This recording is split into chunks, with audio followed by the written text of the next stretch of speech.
Hi friends, welcome back to మౌనంగా మీ మౌని. అందరూ ఎలా ఉన్నారండి? మేమైతే చాలా బాగున్నాం. మీరందరూ చాలా ఆనందంగా ఉన్నారని కోరుకుంటున్నాను.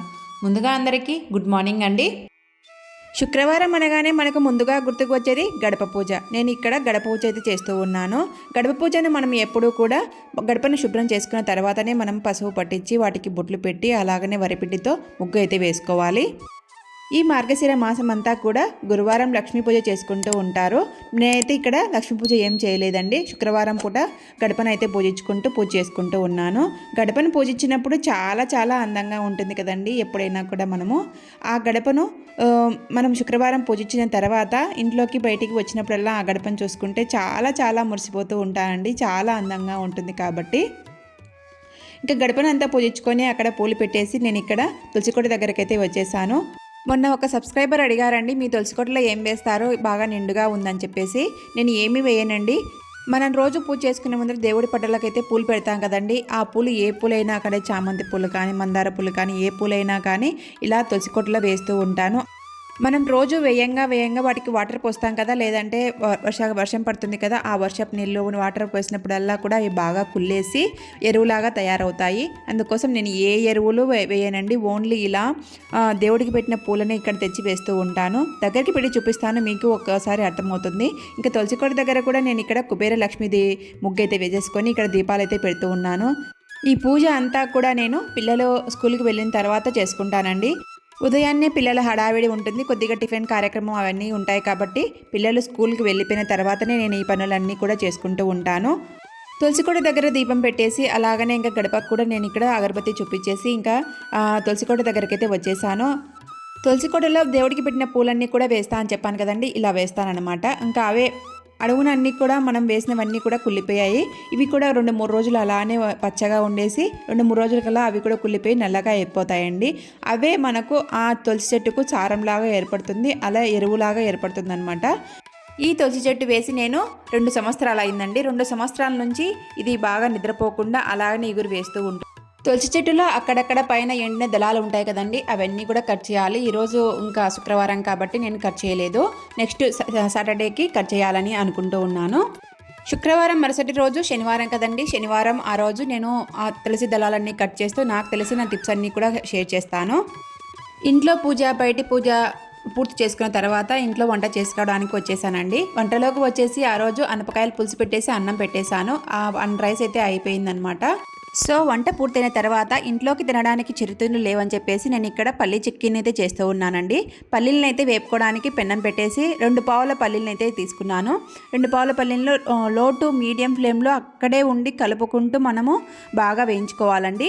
ఇంకా తర్వాత నేను ఇక్కడ ఆ పల్లీలలోకి ఒక గ్లాసు ఇలా నువ్వులను అయితే వేయించేసుకొని మిక్సీలో వేసేసుకున్నాను. అవి కొంచెం బరకగా పట్టేసి దాంట్లో వేస్తే బాగుంటాయని చెప్పేసి 2 పావుల పల్లీలను అయితే తీసుకున్నాం కదా, నేను ఇక్కడ 2 గ్లాసుల ఆ బెల్లం పొడిని అయితే యాడ్ చేస్తున్నాను, పాకం పట్టేస్తున్నాను. ఇప్పుడు ఇంకా పల్లీని అయితే వేపుకున్నాం కదా, అదే ప్యాన్లో నేను ఇక్కడ 2 గ్లాసుల బెల్లం పొడిని అయితే యాడ్ చేస్తున్నాను. 2 గ్లాసులు వేసి కొంచెం ఇంకా ఒక హాఫ్ వరకు వేసానులేండి. ఎందుకంటే పల్లీల్లో కొద్దిగా మనం నువ్వులు అవన్నీ వేస్తున్నాం కాబట్టి కొంచెం బెల్లం పొడి ఎక్కువగా ఉంటే బాగుంటుందని చెప్పేసి నేను ఇక్కడ వేస్తూ ఉన్నాను.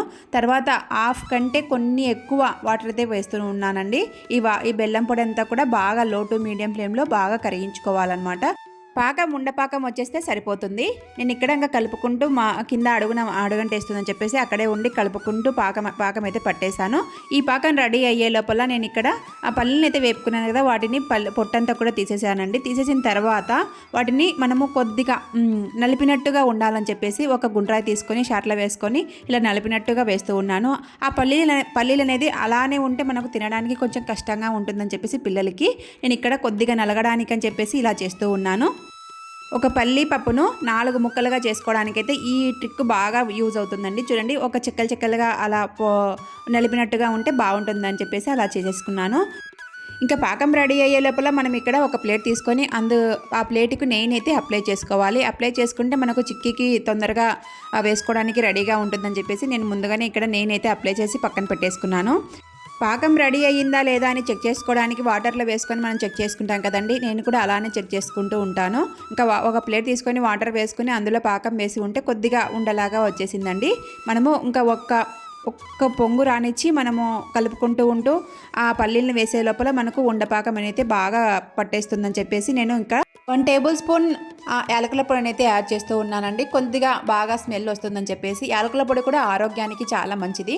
నేను యాలకుల పొడి యాడ్ చేసి కొద్దిసేపు కలిపేసి ఇంకా ఒక్క నిమిషం పాటు బాగా పొంగించుకొని ఒక 2 టేబుల్ స్పూన్ల నెయ్యి అయితే యాడ్ చేశాను. ఇక్కడ యాడ్ చేస్తే బాగా పాకం అనేది బాగా ఉండలాగా వచ్చేస్తుందని చెప్పేసి 2 టేబుల్ స్పూన్ల నెయ్యి అయితే యాడ్ చేశాను. యాడ్ చేసిన తర్వాత బాగా కలిపేసుకొని ఇంకా నేను ఇక్కడ పల్లీలు అయితే వేసేసుకుంటూ ఉన్నాను. అలాగని ఈ పాకం రెడీ అయిందా లేదా అని చెక్ చేసుకోవడానికి మనం వాటర్లో వేసినా కూడా తెలిసిపోతుంది. అలాగనే మనము ఇక్కడ కుత ఉడికినప్పుడు మనకు పాకం రెడీ అయిపోయింది అని అర్థం అని చెప్తూ ఉంటారండి పెద్దవాళ్ళైతే. నేను ఇక్కడ కుత ఉడుకుతుంది కదా అని చెప్పేసి నేను ఇక్కడ పల్లీలు అయితే వేసేసాను. పల్లీలు వేసేసిన వెంటనే కొద్దిసేపు కలుపుకున్న తర్వాత మనము ముందుగా మిక్సీ పట్టినటువంటి నువ్వుల పొడి ఉంది కదండి, బరకగా ఆ నువ్వుల పొడి కూడా యాడ్ చేశాను. నువ్వుల పొడి ఇంకా ఆ పల్లీలు అన్నీ బాగా కలిసేటట్టుగా బాగా కలుపుకోవాలి.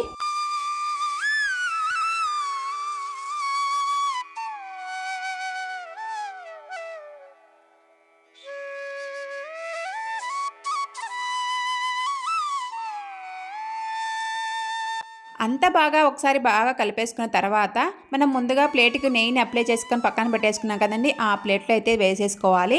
వేసేసుకొని బాగా అంతా ఈవెన్గా స్ప్రెడ్ చేసుకొని చిక్కీలాగా రెడీ చేసేసుకోవాలి. నేను ఇక్కడ అంతా ఒకసారి వేసేసిన తర్వాత బాగా ఈవెన్గా స్ప్రెడ్ చేస్తూ ఉన్నానండి. ఈవెన్గా స్ప్రెడ్ చేయడానికి నేను ఇక్కడ ఒక గిన్నెని తీసేసుకొని ఆ స్ప్రెడ్ చేసుకోవడానికి నెయ్యిని అప్లై చేసి ఆ గిన్నెతో అయితే చేస్తూ ఉన్నాను. ఇక్కడ నేను గంటెతో కలుపుతూ ఉంటే అదంతా కూడా గంటకు అతుక్కొని వస్తూ ఉందండి. అందుకోసం ఒక గిన్నెని అయితే తీసేసుకొని ఇలా చేస్తూ ఉన్నాను.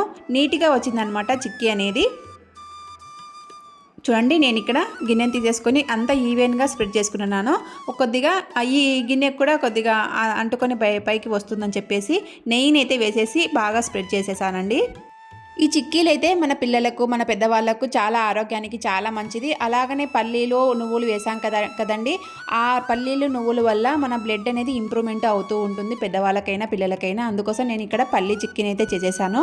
పల్లీ చిక్కీని పిల్లల స్నాక్స్ కానీ మనం అప్పుడప్పుడు స్వీట్ తినాలనిపిస్తే ఇలా పల్లీ చట్నీని తింటే ఆరోగ్యానికి కూడా చాలా మంచిదండి. నేను ఇక్కడ ఇంకా చిక్కీ చేసిన తర్వాత మధ్యాహ్నం భోజనం చేసిన తర్వాత మన చేతులు అయితే ఖాళీగా ఊరికే ఉండవు కదండి. అందుకోసం నేను ఇక్కడ పాప ఫ్రాక్ అయితే కుడుతూ ఉన్నాను. పాప ఫ్రాక్ కోసం నేను ఇంతకు ముందే బజారు వెళ్ళినప్పుడు క్లాత్ అయితే తెచ్చుకున్నానండి. నేను ఇక్కడ హార్ట్ సింబల్ క్లాత్ అయితే తెచ్చుకున్నాను. ఇప్పుడు బాగా ట్రెండ్ అవుతుంది కదండి హార్ట్ సింబల్ క్లాత్ అయితే. అలాగనే ఫ్రాక్స్ కూడా బాగా ట్రెండ్ అవుతున్నాయి. పాపకైతే బాగుంటుందని చెప్పేసి నేను ఇక్కడ ఫ్రాక్ కావాల్సిన క్లాత్ అయితే తెచ్చేసుకున్నాను. ఈ క్లాత్ మీటర్ వచ్చేసి 120 రూపీస్ పడిందండి నాకు. నేను 3 మీటర్స్ సెట్ చేసుకున్నాను అనమాట పాపకు ఫ్రాక్ కుడదామని చెప్పేసి. బాగా పైనుంచి కింది వరకు కుట్టేశానండి. అంటే ఈ నీ లెంత్ కాకుండా ఫుల్ లెంత్ అనమాట.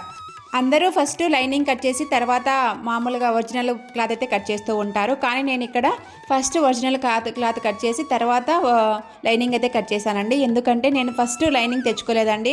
మళ్ళీ లైనింగ్ తెచ్చుకోవడానికి వెళ్తే అక్కడ క్లాత్ అంతా కూడా అయిపోయిందని చెప్పేసి కొద్దిగా లేటుగా తెచ్చేసుకున్న తర్వాత లైనింగ్ అయితే కట్ చేశాను. ఆ లోపల మామూలుగా ఒరిజినల్ క్లాత్ అయితే కట్ చేసి పక్కన పెట్టేసుకున్నాను. ఆ క్లాత్ ప్రకారము ఇక్కడ లైనింగ్ అయితే కట్ చేసి నేను ఇక్కడ మిషన్ అయితే ఎక్కేసాను అనమాట. మన ఆడవాళ్ళము ఏదైనా పని అనుకున్నామంటే అది నెరవేరాల్సిందే అండి. అంత బాగా చేస్తామన్నమాట దాని మీద శ్రద్ధ పెట్టేసి. నేను కూడా అంతే అండి. ఈరోజు ఈ పని చేసుకోవాలి అని మైండ్లో ఫిక్స్ అయిపోతే ఇంకా ఆ పని మీదనే శ్రద్ధ పెట్టేస్తానమాట. అంత బాగా చేసుకుంటాను ఆ పని అంతా కూడా. ఈరోజు ఈ ఫ్రాక్ కొద్దిగా ఒక హాఫ్ వరకైనా కుట్టేసుకోవాలి అని చెప్పేసి నేను ఇక్కడ కూర్చున్నానండి. మిషన్ ఎక్కాను. 1 గంట టైం పెట్టుకొని మరీ మిషన్ ఎక్కానండి. అంత బాగా శ్రద్ధ పెట్టి కుట్టేస్తామన్నమాట. ఇక్కడ ఫ్రాక్ అయితే 2 లేయర్స్ ఫ్రాక్ అయితే కట్ చేసుకొని బాగా కుచ్చు వేస్తున్నానండి పైన లేయర్ అంతా కూడా. నెక్స్ట్ పైన లేయరు బాగా సరిపోతుందా లేదా బాడీ పార్ట్కి కుచ్చు వేసిన తర్వాత అని కుట్టిన తర్వాత అయితే చెక్ చేసుకుంటూ ఉన్నాను. సరిపోతుందండి. సరిపోకుంటే మళ్ళీ మనం లూజ్ కుట్టు వేసుకున్నాం అనుకోండి, ఫస్ట్ ఆ లూజ్ కుట్టు అయితే బాగా విప్పుకోవడానికి బాగుంటుందని చెప్పేసి ఫస్ట్ లూజ్ కుట్టు వేసేసి కుచ్చు పెట్టేశాను. తర్వాత నెక్స్ట్ వెనుక పార్ట్ కూడా బాగా సరిపోతుందా లేదా అని చెప్పేసి ఇలా కుచ్చు పెట్టేసి సరిపోతుందిలే అని చెప్పేసి పక్కన పెట్టేశాను. ఆ 2 కుట్టేసిన తర్వాత మళ్ళీ ఇంకొక లేయర్ ఉంటుంది కదండి, 2 లేయర్స్ వేసాం కదా. ఫస్ట్ బాడీ పార్ట్ కిందనే ఒక లేయర్ వస్తుంది. మళ్ళీ తర్వాత వాటి కిందనే ఒక లేయర్ వస్తుందండి. ఆ లేయర్కి నేను ఇక్కడ క్లాత్ను అంతా తీసేసుకొని కొద్దిగా జాయింట్ అయితే పడిందనమాట. ఆ జాయింట్ అంతా కూడా జాయింట్ చేసేసుకున్న తర్వాత కుచ్చు అయితే పెట్టేస్తూ ఉన్నాను. జాయింట్ చేసుకున్న తర్వాత మనం అటు సైడ్ ఇటు సైడ్ అంచులు అయితే కుట్టేసుకోవాలండి. అటు సైడ్ ఇటు సైడ్ అంచులు కుట్టేసుకోకుంటే ఆ దారం అంతా కూడా పైకి వచ్చేస్తుందని చెప్పేసి ఆ అంచులు అయితే కుట్టేసుకున్నాను. ఆ అంచులు కుట్టడానికి నాకు చాలా టైం పట్టిందండి. ఎందుకంటే మనకి ఓవర్లాక్ మిషన్ లేదు కదండి, మామూలుగా నార్మల్ మిషనే కాబట్టి నీట్గా నిదానంగా కుట్టేసుకుంటూ ఉన్నాను. ఫ్రాక్ అయితే చాలా బాగా కుదిరిందండి. సహస్రకైతే చాలా బాగా నచ్చిందనమాట. ప్యూర్ వైట్ మీద ఇట హార్ట్ సింబల్ రెడ్ సింబల్ వచ్చింది కాబట్టి బాగా కనిపిస్తుందండి ఫ్రాక్ వేసిన తర్వాత అయితే. అందుకే బాగా ట్రెండ్ అయింది అనుకున్నానండి ఈ క్లాత్ అంతా కూడా. ఈ ఫ్రాక్స్ కూడా పిల్లలకి బాగా ట్రెండ్ అవుతాయి కదండి ఈ మధ్యకాలంలో. అందుకోసం బాగా ఒకసారి షాపింగ్కి వెళ్ళినప్పుడు బాగా కనిపించాయని చెప్పేసి ఈ క్లాత్ అయితే తెచ్చేసుకున్నాను.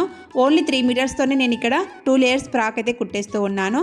మనకు స్టిచ్చింగ్ కొంచెం ఐడియా ఉంటే చాలండి, మనకు పిల్లలకు ఎంత మంచి ఫ్రాక్లైనా డిజైన్ చేసేసుకోవచ్చు ఇంట్లోనే. వేలు ఖర్చు పెట్టాల్సిన అవసరమే లేదనమాట. స్టిచ్చింగ్ ఐడియా ఉండి కూడా వేలు ఖర్చు పెట్టి డిజైన్ చేసుకున్న వాళ్ళు కూడా ఉన్నారండి. ఫ్రాక్స్ కానీ అలాగనే జాకెట్లు కానీ ఏ డ్రెస్లైనా కానీ మనం కొద్దిగా స్టిచ్చింగ్ ఐడియా ఉంటే అసలు వేలు ఖర్చు పెట్టాల్సిన అవసరమే లేదండి. ఎందుకంటే ఫోన్ మన చేతిలోనే ఉంది, పని మన చేతిలోనే ఉంది. ఓపిక కావాలండి మనం కుట్టుకోవడానికి. ఓపిక ఉంటే మనం ఏదైనా కూడా సాధించవచ్చు అని మనము ఇలా నిరూపించుకోవచ్చు అనమాట. ముందుగా స్టిచ్చింగ్ కుట్టే వాళ్ళకి స్టిచ్చింగ్ చేసే వాళ్ళకి చాలా ఓపిక ఉండాలండి.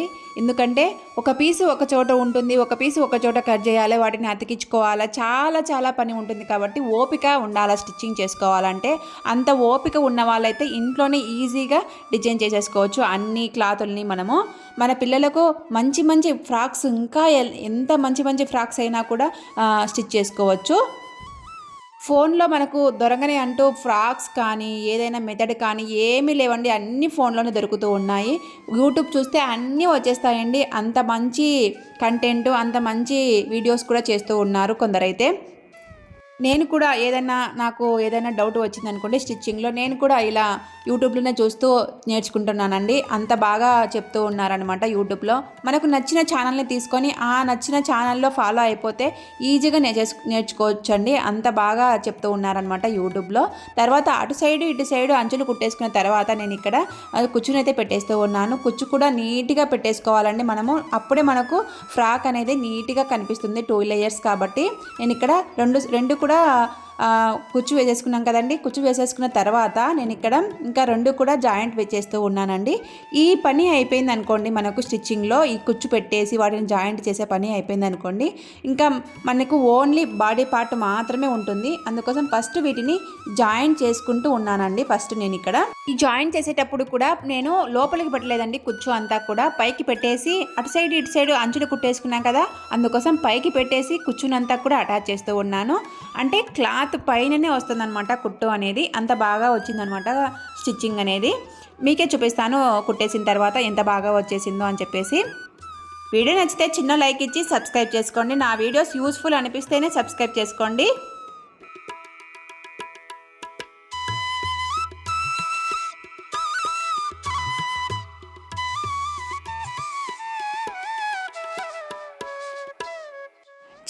చాలా అందంగా వచ్చిందండి స్టిచ్ చేసిన తర్వాత ఫ్రాక్ అయితే. 2 లేయర్స్ ఫ్రాక్ కాబట్టి అందులోనూ నీ లెంత్ పెట్టానండి, ఫుల్ లెంత్ పెట్టలేదు కాబట్టి చాలా అందంగా వచ్చేసింది ఫ్రాక్ అంతా కూడా కుట్టేసిన తర్వాత.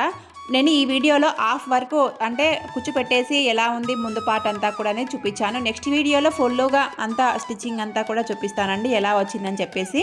ఈ వీడియోలో హాఫ్ మాత్రమే చూపించాను. కుట్టేసిన తర్వాత చూపిస్తున్నాను చూడండి. ఎంత బాగా వచ్చేసిందంటే అంత బాగా వచ్చేసిందండి స్టిచ్చింగ్ అంతా కూడా. నీట్గా వచ్చిందండి.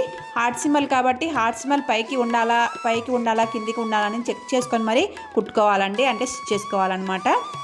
ఇంకా ఇవాళ వీడియో అయితే ఇదేనండి. వీడియో నచ్చితే చిన్న లైక్ ఇచ్చి సబ్స్క్రైబ్ చేసుకోండి. నా వీడియోస్ యూస్ఫుల్ అనిపిస్తేనే సబ్స్క్రైబ్ చేసుకోండి. ఉంటానండి, బాయ్.